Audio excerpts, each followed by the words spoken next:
If we want to go ahead and find our seats, I feel weird saying that when the elders are the ones up. It's good to be here, and speaking of the elders, I'd like to thank y'all for giving us this opportunity for amateur hour. It's been a while since I've taught an adult class, so I definitely feel rusty. And then after listening to Ryan and seeing how few slides he got through, made me real nervous because we have a lot to get through. Tonight I'll be talking about hypocrisy because we're going to be talking about a disciplined spirit. And so what qualifies me to teach about this? Absolutely nothing. So I kind of want to lead a discussion, get ideas from people who are hopefully more disciplined than I am. I have dabbled in discipline, but narrowing down what to talk about with such a broad topic was kind of difficult for me. So let's jump right in. It is working. What does a disciplined spirit mean to you? And I was thinking I would pause and get some ideas from people. So if you have any thoughts or ideas. Yeah. Well, disciplined spirit to me reads as, perhaps lowest hanging fruit here, someone who has great self-control and wisdom, someone who doesn't let wayward emotions sway them. They look at things with a tempered mind. You hit on two major points, wisdom and self-control, that are going to be themes throughout this lesson, which also through Proverbs. Anyone else? I just think of the root word of disciple in there, that you have an idea of someone that is learning a particular path. They're learning a particular way. So for a disciple of Christ, it should be no surprise that he would then call us to follow as he would walk, that we have to model our behavior, which would include wisdom, it would include that discipline that self-control, to learn from him continually and consistently, following him. We want us to walk. Absolutely. We will also talk about discipleship tonight. We'll do one more if anybody wants to share. Yes. When I read disciplined spirit, I think of having your priorities in order. Okay. Yep, y'all are all doing great because these are all the things that I thought about. That was it. Avoiding sin, that's kind of what the source material was talking about, mainly with anger. Overcoming the flesh, pursuing a goal, using our time wisely, and then controlling ourselves. And self-control kind of wraps everything up. Okay, so definitions. There's two different definitions that I kind of find important. One is being able to train yourself to live by a certain rule set, whether you use operant learning or you just see the value in a certain thing. You change the way you live to abide by that code, as well as a branch of knowledge, typically thought of in higher education. And then with the Spirit, we also have two definitions that are a little different, but both pertain to what we're going to talk about tonight. One is kind of just the soul, the non-physical self. And then the second one is the idea of belonging to something bigger than the individual. So we mostly use this, at least from my experience, with school spirit, right? So it's you are joining this bigger idea. Okay, and then we are going to go through three different examples of sin and temptation that we can use discipline to help overcome or temper or control. And the first one is going to be lust. So if you want to turn to Proverbs 5,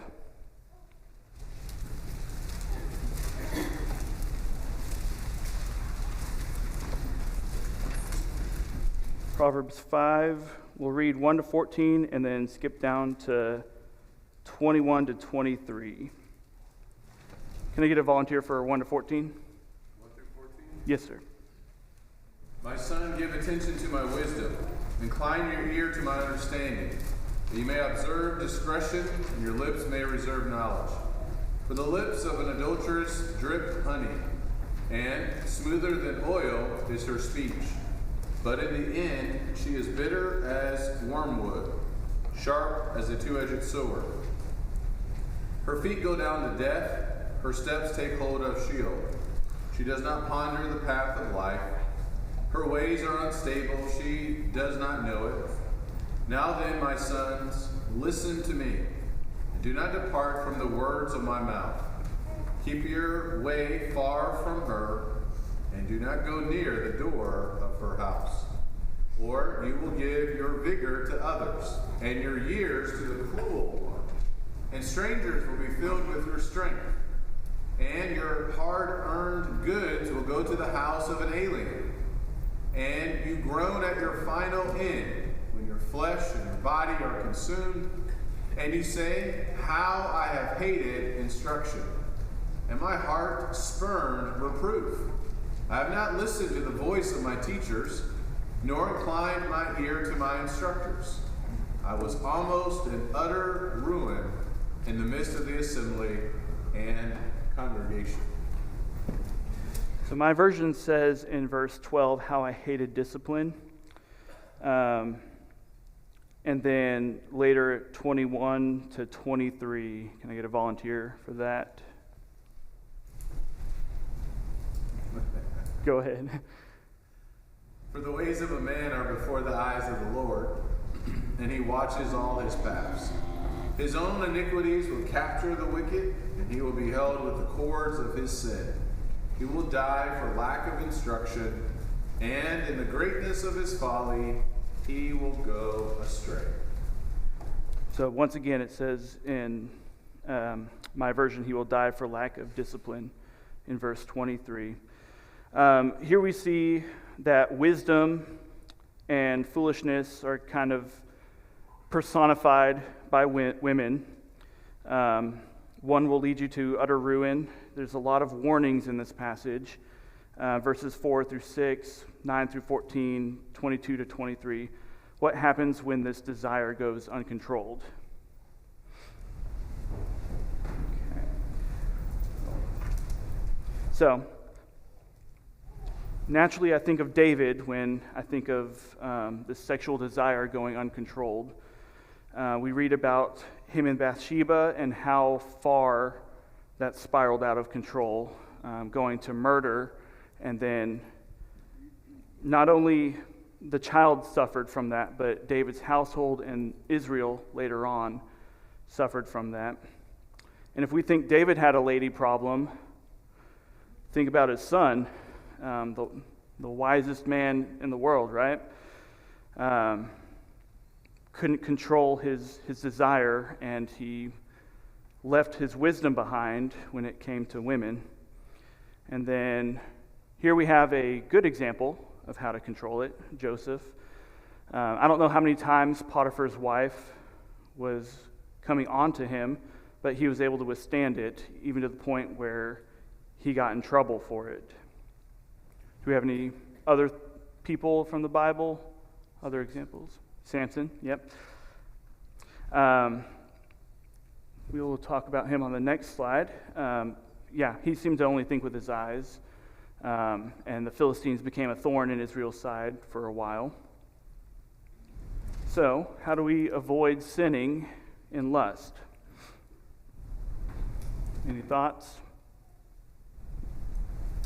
Well, here in Proverbs chapter 5, as the father talks to his son or sons, it begins with, are we willing to actually listen to the wisdom, to not just be hearers of the word, but doers? So he's instructing him or them to stay far away. So one of the things that we can do is decide that we're not going to get close to a particular situation, that could put us, male or female for that matter, in a vulnerable position or in a situation like that. But it begins by first listening Sure. and actually taking the warning seriously about dangerous it actually is. Absolutely. Listen to the mistakes of others. I mean, we have plenty in the Bible. But you also touched on my first point, which is don't go there, right? If you know a movie is going to have a scene or a TV show or an extracurricular activity is going to have anything that could lead you to lust, just don't go. That's the easiest thing to do. Any other thoughts? Yes? Job, I think, is the one who said he made a covenant with his eyes that he wouldn't look. And so it's like Ben was saying, it's a pre-thought. You have a plan. Absolutely. That's going to be my third point, is to not look.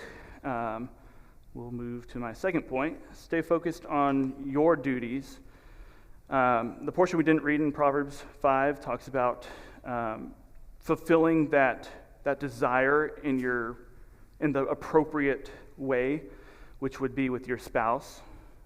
We have duties to each other to fulfill that so that we aren't looking elsewhere. As well as, there we go. I'm working with new contacts, and I don't think they're good enough. Yeah, so not looking. David, Samson, and even Potiphar's wife, it talks about how they looked and saw something that isn't necessarily bad. Well, David's was, but I think that was kind of Bathsheba's fault. But they were looking, and they didn't look away immediately. They kind of stayed there. There's a quote, I don't know who said it, but it kind of stuck with me. If you see something, don't look. So it's kind of like you can see something and not focus in on it and not try to look for more, not trying to, I don't know, see how tan they are, or, you know, there's things that we can draw lines at and just look away. You can notice it. Go ahead. Yeah. There will be two things. There will be some situations like Joseph. You know, he's working in a house. Potiphar's wife is pursuing him, coming after him. So there's still something even bigger where even in those types of situations, you know, that can be a lot more difficult. But his mind was still on God first and foremost. That is what was motivating him. And then the second thing with Bathsheba, I do think we have to be careful saying that it was her fault. I mean, it was David who was the king, that he had that responsibility, and he pursued and did all of that. So, I mean, it's hard to say it was her fault that David did all those things. Yes, I'm not saying it's strictly her fault. But We're going to see people go to Walmart and see somebody, or Disney World for that matter, or just flying around, whatever the case is. Mm-hmm. But we all still have that individual responsibility of how far we're going to allow our thoughts or our actions to go. Yeah, absolutely. Yeah, David wasn't by any means free from the guilt there. Yes. I'm kind of thinking about the golden rule, like Zach's point of discipline, like we're disciples of Jesus. So our rule is to love the Lord your God with all your heart, and then love your neighbor as yourself. And one thing that I heard a while back was, at least from like the viewpoint of someone who is single, like don't put yourself in situations that, you know, have bad things happen later on, but not just for your own protection. You're looking at the other person's soul and caring about how that's going to affect them in their future too. And I think that applies in situations like this where it's them, their spouse, you know, whatever, whoever it is. There's just the care of their soul. Absolutely. Let's move, because we got a lot to cover. Running. Running is a very viable option. I used to be under this impression of to be disciplined, you have to be able to take all the punches and the arrows from the devil and be able to withstand it and just overcome it. I think that's foolish, just based on my own life. It doesn't work all the time. And running is a perfectly viable option of discipline. We see that with Joseph. Just get out of there. If you're in a movie and something takes you by surprise, okay, I'm gone. And then we have any media. That kind of goes with this point. Jesus warns us to cut anything off if it causes us to sin. Pluck out the eye, cut off the hand if it causes you to sin. I'd say something that's a little easier to do is cut off what kind of media we're looking at, what kind of apps we're using. And then right here I just have a list of tools that me and Bethlehem use, some of them, to just make sure we don't come across anything. We look up the parent's guide for anything we're going to watch to make sure that it's safe. And then we both have each other's iPhone filter password just to be sure we don't come across anything. Okay, next one. It's going to be any thoughts on lust? Is there? When I went to college, we had a common area downstairs. We used to watch TV, and a bunch of people, including myself, when the show would come on, we would start yelling out sins that were on the television. It got to the point where people would say, "We can't even watch a decent show." And we said, "Well, this isn't a decent show." And they point out sins that was obviously blunt that they kind of got used to. They numbed their own senses to it, realizing what this really is. And some of it, obviously, in commercials and others, was lust. Sure, absolutely. Did I see another, Ben? You look at passages like Romans, I think 16, greet one another with a holy kiss, where Paul, regulated that kind of greeting or interaction even among the people of God, setting these boundaries and things like that. And then also in 1 Timothy chapter 5, just the older women as mothers and the younger women as sisters in all purity. So there's even instructions with how we view one another as brothers and sisters in Christ, to make sure that our motives are pure in every aspect. Absolutely. And speaking of another aspect that we can keep our motives pure is anger. Go ahead and turn to Proverbs 14. Really had to cut down on all the verses that talk about discipline with lust and anger. And our third example, Proverbs 14:29. Whoever is slow to anger has great understanding, but he who has a hasty temper exalts folly. So once again, anger is paired with, or the lack of control of anger is paired with folly, and controlling your anger is a wise thing to do, according to Proverbs. Ecclesiastes 7:9 says, "Be not quick in your spirit to become angry, for anger lodges in the bosom of fools." Once again, the lack of discipline is tied with foolishness here. We will skip these verses and go into examples. I'm just going to throw them all up there, of people who had anger. Now, one of those is not like the other. But Cain is the first one that I think of when I think of anger. He's even given an explicit warning that sin is crouching at the door and its desires for you, but you must rule over it. So the act of being angry wasn't necessarily the wrong part, it was that he couldn't rule over it. And then Saul was angry with David, had no regard for God's anointed, despite David sparing him. But then Jesus, we see anger being controlled in a right way. He definitely rebuked people and cast people out of the temple, but it came out of a righteous anger to keep God's people and his temple holy. Any thoughts on these before we go to the practical side? JD?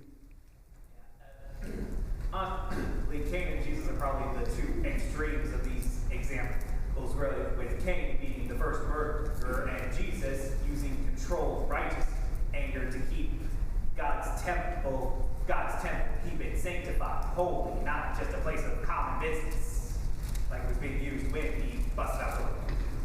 Absolutely.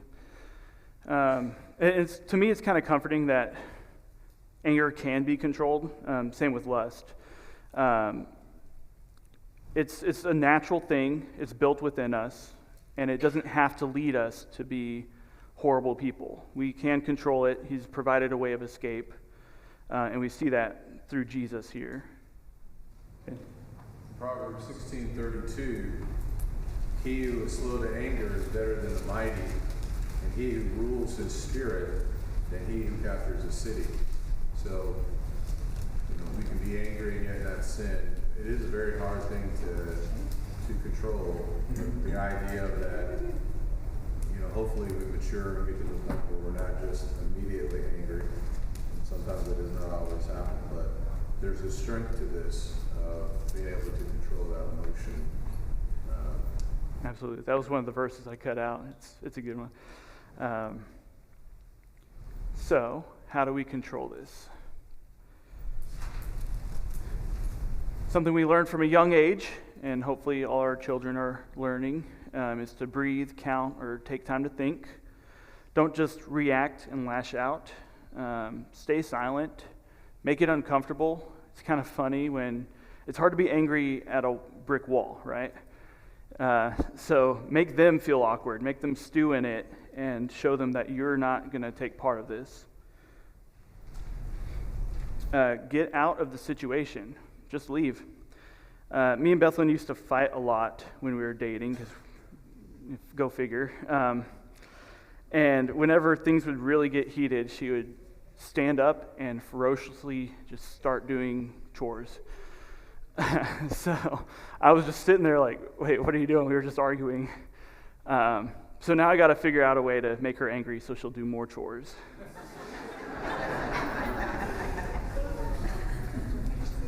Okay, this is something I saw online, is to ask reflection questions. It's similar to the first point, just making them sit in it, but I can't read that. What was your reason for saying that? Or are you attempting to hurt me when you say that? This is kind of a high-level skill because you have to be able to keep your cool. But just making them either repeat it or justify why they said something is going to kind of take them out of that situation because they're just looking for a rise out of you. And you kind of show them, like, I'm not biting this. I'm not swinging at every pitch. But you tell me what your motive is behind what you're saying. Okay, and then avoid certain things that make you angry. Politics, traffic, social media. My sister says that X or Twitter is where you go to argue with strangers, and Facebook is where you go to argue with your friends. Okay, any thoughts before we move on to our third example? Yeah. So, I don't know what the third example is, but applying it to anger and to lust, and you can almost really apply it to any sin.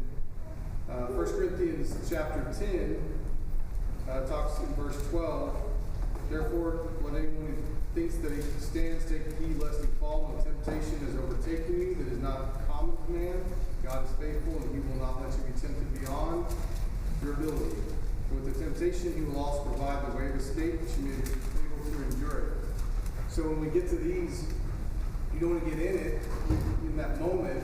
You got to back up and know what your triggers are for each thing, and you got to reflect and say, hey, I have trouble with this, but sometimes you have to spend time actually thinking about it ahead of time, preparing and visualizing what that's going to look like when it comes on you and how you're going to react. And I think Ben was talking about it earlier about a lot about the heart. If you, and I think that's what you're getting to with the disciplined spirit. You have to cultivate your spirit, cultivate your heart. What am I going to do in that scenario when it happens? Because it will happen. You have to prepare yourself in advance. Absolutely. We'll see if we have time to really dig into that. We'll do Zach and then Sean, and then we have to move on. There's also an element of understanding what is worth getting angry about versus not being angry about. Right? There's some wisdom involved with that. Paul says in 1 Corinthians, he mentioned chapter 10, verse 32, give no offense either to the Jews or the Greeks or to the church of God, just as I also please all men in all things, not seeking my own profit, but the profit of many, that they may be saved. There's an element where sometimes, if it's sinful, we need to address the problem. If it's a matter of judgment, and it honestly doesn't matter which side of the fence you fall on something, you can let that go, because the goal is edification, is pleasing God, is building everyone up so they can serve him better. And anger can tear that down. And if we're willing to stand on a hilltop and fight to the death about something that's opinion, that's I had a story, I'm probably going to have to skip it just based on time, but where I was going to an event and there was this non-Christian, he was kind of causing trouble, and I thought, oh, I'm going to save this event because he's ruining it. I ended up fighting with the dude, and I did a great job glorifying God, right? And then that event, everybody was awkward and they just kind of went home. So I ruined the event. Sean. I would say for these emotions, repression is not discipline. If you push things down and let them fester, it's just as bad as letting them out in these negative ways. Because we think that if you push it, people make fun of it all the time through any forms of media, and yet we still do it all the time. And emotional intelligence and growing and maturing is understanding ways to, instead of repress, but to get it out in correct ways, just like you've been pointing out. But I think it's important for us to remember is that repression is not discipline. You have to work it out. It will not go away. It will get worse if you don't deal with it. So deal with it. Yeah. In whatever form that works for you. Maybe I'll start doing chores around the house and we'll just talk about it, you know? Yeah, well, That would be a nice thing to do. Okay. Yes. Ephesians chapter 4 has is like the textbook on avoiding anger, and the principle is be angry and do not sin. But then it goes on and says, "Don't give place to the devil." And then let no corrupt speech proceed out of your mouth. And let all bitterness, wrath, anger, clamor, and evil speaking be put away from you with all malice. Be kind to one another, tender-hearted, forgiving one another, even as God in Christ forgave you. We do all those things, we're going to do it with us. I have Ephesians 6 and just how we deal with our family. I don't know why, but family just really gets under your skin. But I decided to skip that part just for time. But yes, I mean, the whole second half of Ephesians could be who we are now as changed creatures. Okay, we're going to move on to substance abuse. And this is a catch-all term. Okay, it's not just drugs, alcohol. It's going to be anything that can take control of our lives. Let's turn to Proverbs 20, verse 1. So the Bible has more things to say about wine than any other form of substance. Wine is a mocker, strong drink a brawler. Whoever is led astray by it is not wise. And then also Proverbs 20. I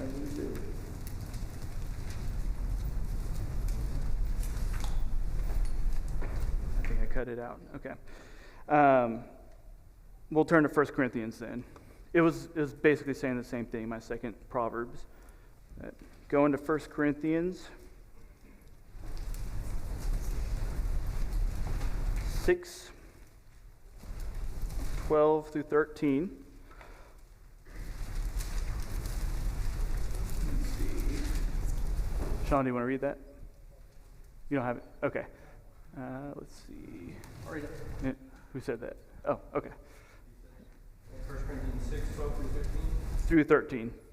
All things are lawful for me, but all things are not helpful. All things are lawful for me, but I will not be brought under the power of any. Food's for the stomach, and the stomach for food. But God will destroy both it and them. Now the body is not for sexual immorality, but for the Lord, and the Lord for the body. Okay. And then 2 Peter 2, 18 through 19. This is talking about false teachers. I'll go ahead and read this. For speaking loud boasts of folly, they entice by sensual passions of the flesh those who are barely escaping from those who live in error. They promise them freedom, but they themselves are slaves of corruption. For whatever overcomes a person, to that he is enslaved. So, I can think of two big examples who have become slaves of a substance in the Bible. We got Noah and Lot, two otherwise good men who made completely different decisions than they would have if they were sober. There we go. So avoiding slavery to things, drugs, food, entertainment, whatever it might be that will control us. I don't know if this is still going on, but there was a big campaign when I was in school, Just Say No. I don't know how effective it was, but if you went to my high school, it was not very effective. But it's good advice, just not very practical when put in the real world, because saying no to a temptation only gets you so far. And then another way we can look at not falling into slavery is through diet. We do this with food because overindulging in certain foods is not good for us, right? So let's say just cell phone, screen time, for example. How much are you on your phone? I always hate it because I'm sitting in church when my screen time pops up, and it's like, 6 hours a day, and that's down from the last week. And so that just kind of hurts that I'm on my phone for that long. Using it in an appropriate time. So birthday cake is great, probably not for breakfast, but there is a time and a place to enjoy those things. And then, what is the nutritional value? What am I doing on my phone? Is it YouTube or is it the Bible app? Am I listening to sermons? If I knew the title of your podcast, I'd plug it here. But are we using our phones as tools for righteousness, or are we just doom scrolling? Any thoughts before we move on? Just go back and just say no. So that's not just a cultural principle that was popular 20 years ago. That's a Bible principle. I mean, it's throughout the Bible. We can resist temptation. We're always given an avenue. So that's a Bible principle. We are to just turn away from things that would save us. Absolutely. And thankfully, the Bible gives us a lot more than just say no. We have our family here that we can lean on. Nobody's going to judge you. If you need an accountability partner, please find one. Caitlin? Normally we become slaves to things when we're trying to fill a void. And so I think addressing those issues, those underlying issues, will help us not to fall into that trap. Absolutely. Kyle? You made a comment about how the just say no term doesn't seem to really be very effective in the world. I think Jesus tells us why that is, because if we just look at the very first part of what Jesus said in the Sermon on the Mount, those character traits, one of them is hungering and thirsting for righteousness. People don't have that craving to do what's right. Just telling them, hey, say no to it, they don't have the right heart or the right disposition. So if we find ourselves struggling with this, it may be good time to reflect on our heart, our disposition, what are we really trying to achieve in our life, pleasing God or ourselves. Absolutely. I have a buddy of mine that I work with who says, if I'm running, you better be too. Some people, or not some people, we all need a reason to be going a certain direction. And that's kind of the second half that I really need to get to, is let's just skip there. So this is a scale of things. Some things are natural, normal, and they can be put into the unwise category, and then eventually into the sinful category. So as a physical therapist, opioids are a good thing for my patients because they have had joint replacements, they've broken bones, spinal surgery. But we probably know about the opioid epidemic, where it was overprescribed, people would overtake a dose and then would become addicted or worse, die from an overdose. Same with sexual desire and anger. They're completely normal and natural, but they can quickly slide into a sinful way of living. And so what Jesus does in the Sermon on the Mount, and I'm sure Kyle has taught on that more this past Sunday. I wasn't there, but Jesus is moving the bar, saying, don't look for when it becomes sin and when it doesn't. Let's take it all the way back and not even step into the unwise zone.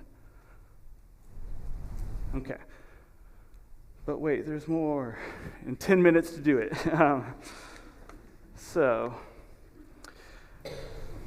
let's do up until now we've been talking about how to avoid sin, but we're called to be more than just people who don't sin. So let's do a quick exercise. Zach, I want you to tell me what you do for work by telling me what you don't do. He means you, nothing. Yeah, no, I got it. I don't do welding. I don't do gardening. I don't do. I don't change light bulbs. I don't unplug toilets. Okay. I don't do any of that either. Usually I don't. So it's hard to define what we are by what we don't do. So this kind of goes into your point, Zach, way at the beginning, is we are disciples of Christ. So we are studying under the teacher of Christ. And so we're not here to just run from sin. We're here to pursue something. We have an aim, we have a goal, and that is Christ. It's hard to define something by what it's not. So how useful is it to the world that we are basically I'm the coworker that doesn't drink, smoke, curse, gossip? That's all good, but we are called to be more than that. We're called to be disciples of Christ. Okay. What can we do to pursue righteousness or to shine our light in the world or to show people that we are followers of Christ? Yes? This is probably the most basic example, but it's the first thing that comes to my mind of just doing what is right because it's what's right. Like, don't steal, obviously, but also, if you have the means to, maybe give to charity on your own time or volunteer, in your neighborhood, in your community, or especially in the church with something that you know you can do, even if it seems small. It's still something that you have the tools to accomplish. Great. Yeah. Volunteering, putting yourself out there in the community and in the church. It's kind of a small win to say, I can't go to do that because I have a church thing. Like I'm going to be at a gospel meeting or I have a Bible study. I saw 2 hands. Yes? 1 Corinthians 9, Paul talks about running a race so that we can receive a prize. But at the end of that discussion, it says, "But I discipline my body and bring it into subjection, lest when I preach to others, I myself should become disqualified." Your actions and you're an influence in the world. We're called to be lights in the community. But if you're lusting, if you're angry, if you're substance use, that's going to affect what you can do to pursue righteousness for yourself, but also influence others to righteousness as well. Absolutely. Go ahead. I was going to say, building on what Matt just said, you have to evaluate your why for each decision you're making. So you notice when your coworker says why you say you don't drink, and your coworker's next comment is always, well, why not? Mm-hmm.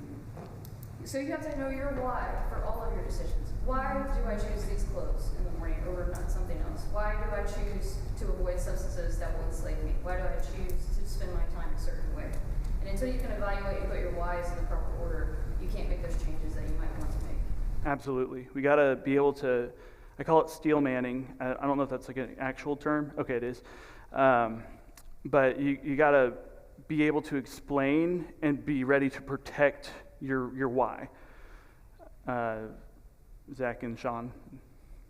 I think it just comes down to getting very well acquainted with who we are a disciple of. Because if you are going to have discipline, you need to know, who are you emulating?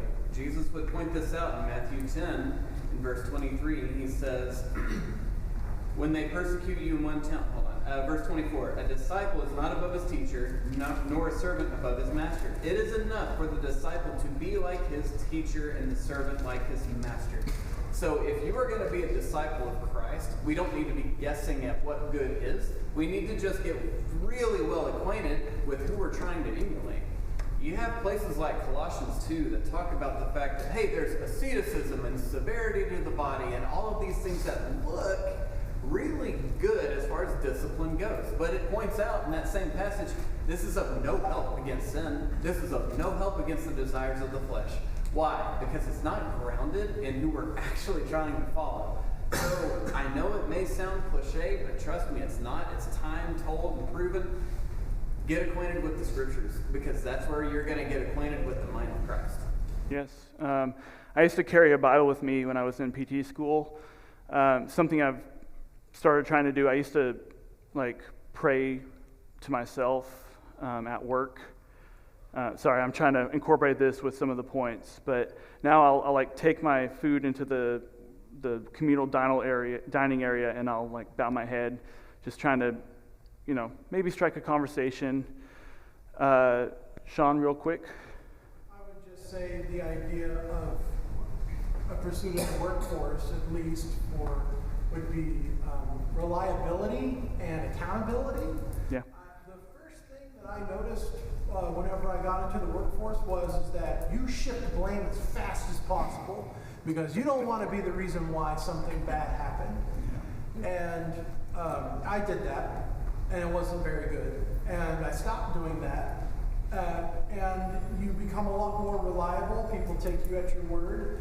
It hurts because people will tell you, and you'll get the blame for things. But I think because there's just this large idea to shift blame at all times, that if you do the opposite of that, which is what we should be doing in the first place, you stick out like a sore thumb.